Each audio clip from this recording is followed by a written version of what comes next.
Zaman dulu, saya senang sekali olahraga. Tetapi yang membuat saya senang olahraga bukan karena saya memang suka olahraga. Ya, saya olahraga bodybuilding, taekwondo, kemudian mixed martial arts. Ada beberapa olahraga lain yang saya ikuti, tapi actually bukan tipe olahragawan.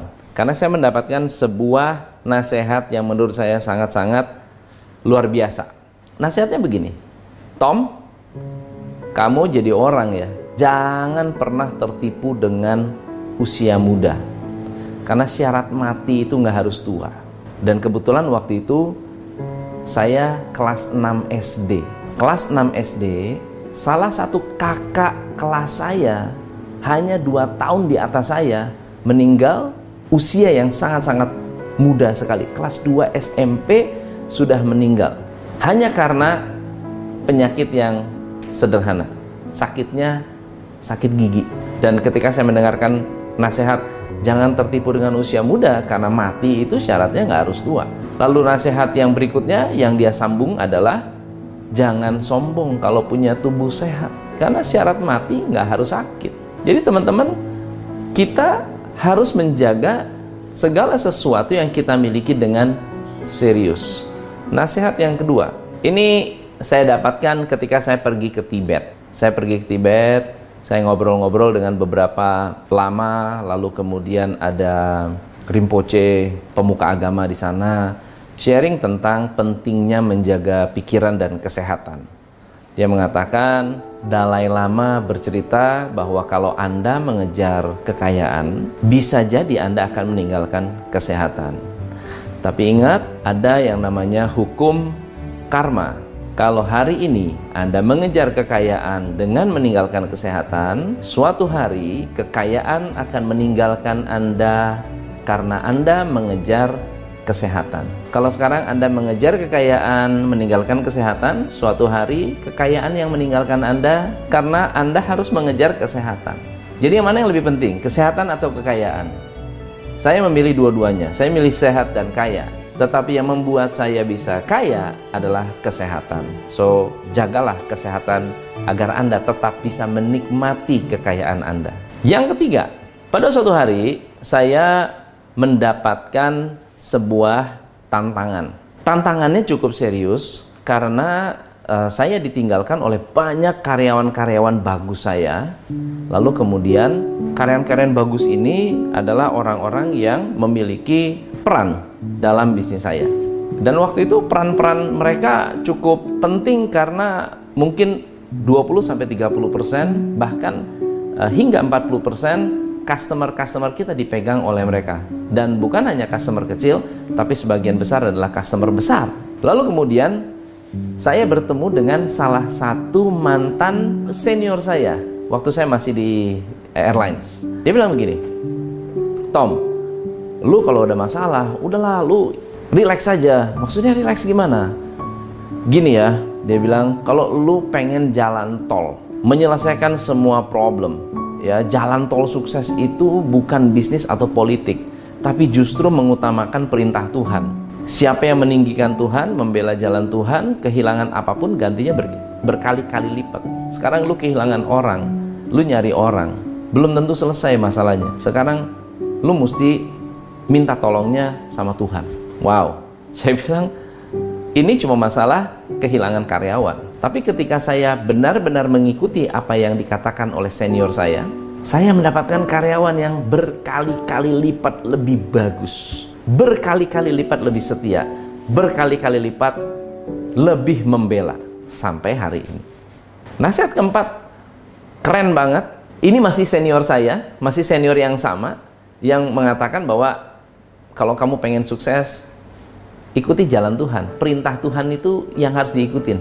Yang kedua, kalau kamu pengen menyelesaikan banyak masalah pribadi, selesaikan banyak masalah orang lain. Jadi Tuhan menolong orang yang menolong orang lain. Lalu saya pulang, waktu itu saya masih tinggal di Bogor, saya pulang ke Bogor, saya senang modifikasi motor, saya pulang ke Bogor, saya nongkrong di bengkel, bantuin orang bengkel. Bantuin orang bengkel, nggak usah dibayar.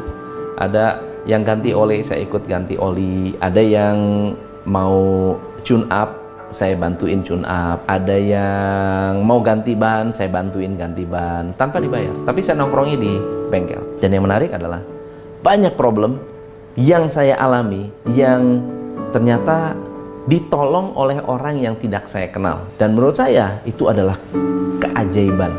Yang kelima, saya pergi ke Vegas, lalu kemudian di Las Vegas ada sekelompok orang Indonesia. Sekelompok orang Indonesia. Ketemu kebetulan saya lagi makan ribs. Oh, di Amerika itu kalau kasih makan, makannya luar biasa. Karena waktu itu saya training, dan di Vegas itu saya sendiri, orang Indonesia sendirian. Jadi saya keluar makan sendiri. Pas saya lagi makan di salah satu kasino di Las Vegas, kemudian sebelah saya ada satu keluarga, kayaknya grup tour. Ya, feeling saya adalah grup tour. Lalu kemudian mereka duduk ngobrol, ngelihat saya makan sendirian. Karena saya pakai baju mungkin Indonesian style ya, mungkin Indonesian style. Lalu kemudian ada bapak-bapak persis duduk di sebelah saya yang tanya, "Mas dari mana?" Saya kaget, kok bisa? Saya bilang, saya kaget karena dia menegur dalam bahasa Indonesia. Saya bilang, kok tahu saya orang Indonesia? Ah, enggak, wajahnya wajah Indonesia gitu. Ketawa semuanya. Terus saya ngobrol-ngobrol, "Bapak dari mana?" "Oh, kami dari Bali, orang Bali." "Dalam rangka apa?" "Oh, dalam rangka bla bla bla." Nah, beliau di Bali ini memiliki bisnis yang sukses ya, luar biasa sukses. Kemudian ada beberapa keluarga ada di Semarang dan juga ada yang di Jakarta. Lalu kemudian saya ditanya, "Kamu di sini ngapain?" Saya bilang, "Saya di sini belajar menjadi seorang pelatih bisnis." "Wah, luar biasa, di Indonesia nggak ada tuh," gitu. Adanya konsultan. Lalu kemudian saya tanya, "Bapak bisnisnya apa?" "Oh, saya bisnisnya banyak, dadadadada." Biasanya saya kalau ketemu dengan pengusaha, saya pasti nanya apa yang membuat beliau sukses. Pasti saya tanya. Lalu dia tanya, "Kenapa kamu tertarik?" Saya bilang, "Ya, namanya bisnis coach kan, saya pengen memahami filosofi Anda sebagai seorang pengusaha." Dia bilang, "Kalau saya sih sederhana lah. Kalau saya itu sederhana, setiap hari harus diawali dengan kebaikan." Wow, saya bilang, "Apa maksudnya?" "Ya, awalilah dengan doa yang baik-baik, sedekah hal-hal baik. Kalau hari diawali dengan hal yang baik, tengah hari kita bisa melayani dan orang yang kita layani bisa merasakan ketulusan kita. Kalau pagi hari doanya tulus, sedekahnya tulus, mengawali kebaikan dengan hati yang tulus. Saat melayani, kita udah melakukan yang namanya kickstart sesuatu yang tulus. Nah, kamu kalau tengah hari customer bisa merasakan pelayanan kita, ya pastilah akhir hari kamu bisa menikmati nasib baik." Dia mengatakan seperti itu. Dimulai dengan kebaikan, melayani dengan penuh kebaikan, Anda akan menutup hari dengan nasib yang baik. Sangat simpel, sangat sederhana, dan saya mengikuti itu. Banyak sekali orang yang bertanya, "Ngapain saya bikin video begini banyak?" Lalu saya mengatakan, saya mengawali dengan kebaikan. Saya ingin sharing kebaikan. Saya ingin memberikan video dengan niat yang tulus. Dan saya berharap kita semua bisa mengalami atau menikmati nasib-nasib yang baik. Yang keenam, ada sebuah kasus yang saya alami yang menurut saya tidak nyaman. Oke, buat saya tidak nyaman. Pada suatu hari di sebuah situasi, ada customer kita, saya waktu itu di biro perjalanan, yang tidak bisa terbang ke Australia karena bookingannya di tiketnya confirm, tetapi pada saat datang ke airport itu tidak oke. Dan posisi waktu itu adalah takbiran, malam takbiran. Nah, malam takbiran saat itu bersamaan dengan suasana Natal. Jadi bulannya hampir sama. Nah, yang menarik adalah ketika saya mencoba untuk membantu, itu tidak selesai. Dan waktu itu kebetulan saya malam-malam ada di airport, ditelepon sama orang airport, dia bilang, "Tamu kamu nggak bisa berangkat." Tahu-tahu ada teman saya ya yang datang ke kantor. Saya bilang, "Wah, kebetulan lu datang. Ini adalah orang reservasi."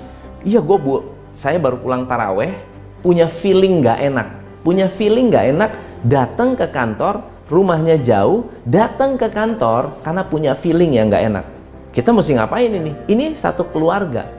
Satu keluarga, mungkin 7 orang, nggak bisa terbang. Terus dia bilang gini, ayo kita ke airport. Akhirnya kita berdua pergi ke airport, dan waktu kita ke airport, ternyata orangnya sudah tidak di airport. Orangnya telepon saya, mengatakan bahwa kami ada di Polsek Tangerang. Hah? Kenapa ada di Polsek Tangerang? Karena salah satu anak buah kamu melakukan satu kesalahan.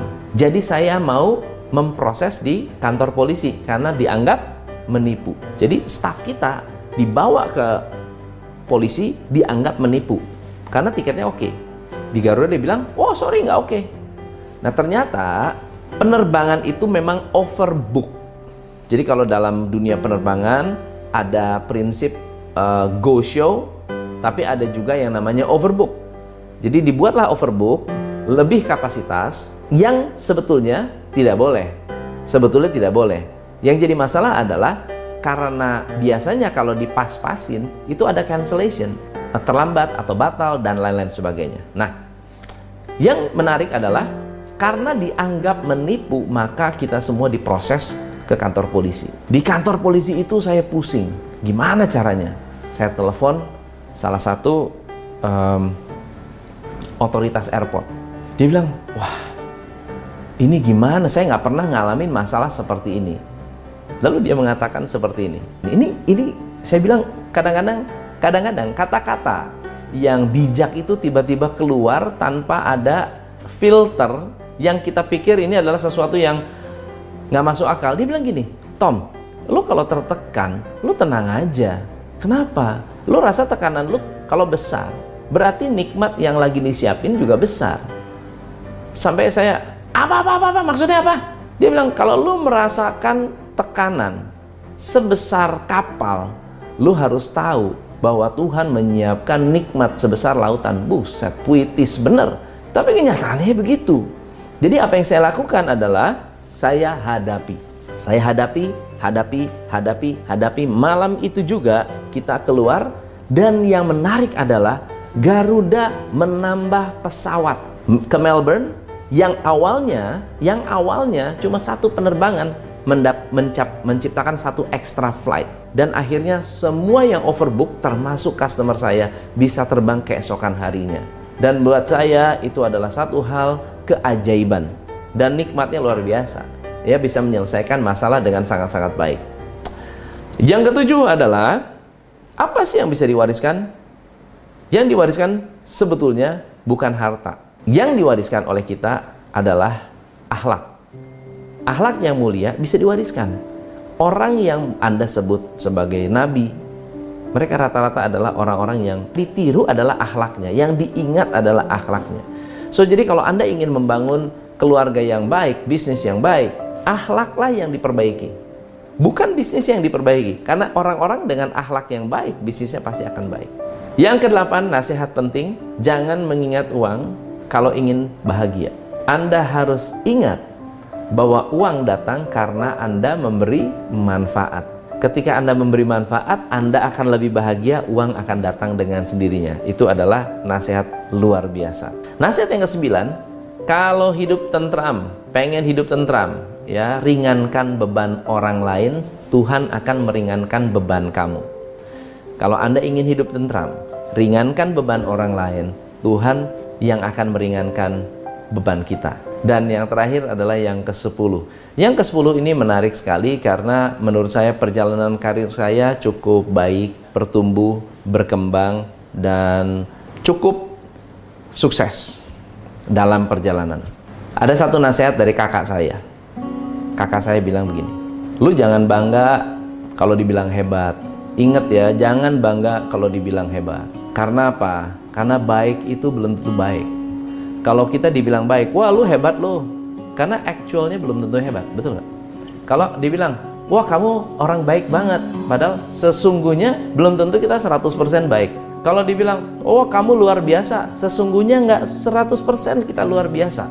Wah kamu pinter, kita nggak 100% pinter. Nggak ada orang yang sempurna. Tahu nggak kenapa ada orang yang kelihatan sempurna. Karena Tuhan berbaik hati menutupi aib dan keburukan kita. Saya kelihatan baik, bukan karena saya baik, karena Tuhannya baik kepada saya dengan menutupi aib dan keburukan saya. Kalau Anda bilang saya hebat, saya nggak benar-benar hebat. Saya kelihatan hebat karena Tuhan berbaik hati menutupi keburukan-keburukan yang saya pernah lakukan di zaman dahulu dan menutupi aib-aib saya sehingga yang muncul hanya kehebatan. So, itu yang membuat saya tidak boleh sombong, tidak boleh berburuk sangka, dan juga selalu harus menjaga kebaikan demi kebaikan demi kebaikan. Apapun orang yang katakan, ada orang yang mencaci maki, kadang-kadang banyak sekali orang yang memberikan komen negatif di komen.